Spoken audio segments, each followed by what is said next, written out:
के प्यार उतने ही प्रसिद्ध हुए जितना लैला मजनू, हीर रांझा और रोमियो जूलियट के भइल रहे।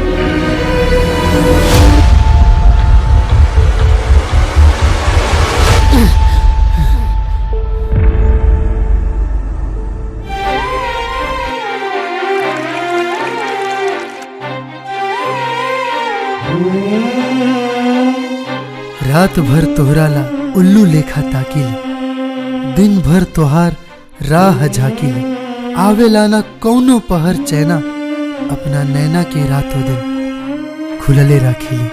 ई कहा प्रेम पत्र मेरे बाप हवा की कसाई हवा।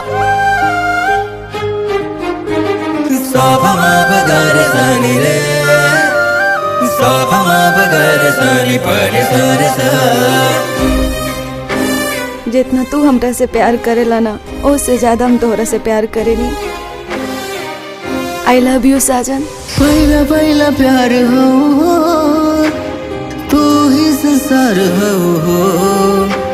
दुख आवे पते आई, हंसी हंसी खट जाई, साथ जे अगर बाड़ू तू। Oh my dear, I love you, जिए के आधार हो तू। हम तो अपन वादा पूरा कर लेनी, अब तू आके हमरा घरे हमरा के रंग लगेबा। तू तो मुसलमान हो ना, और तोहरा में तो रंग ना खिलल जाला। मोहब्बत के कोनो जात ना होला।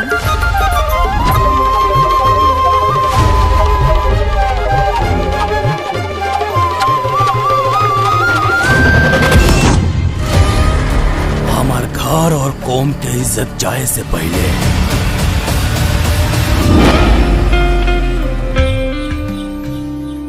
हमारी इज्जत उछाले वाला के सर हमारा कदम में होके के चाहिए।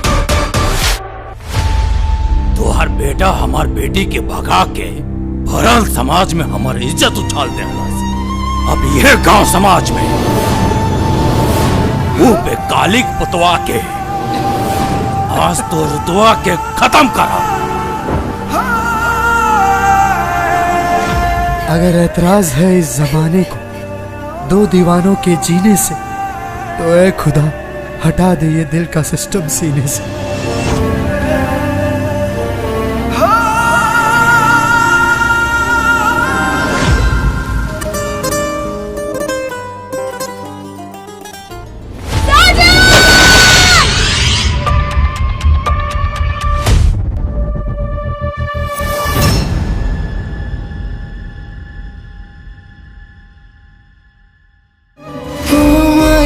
I love you, जिए के आधार हो तू।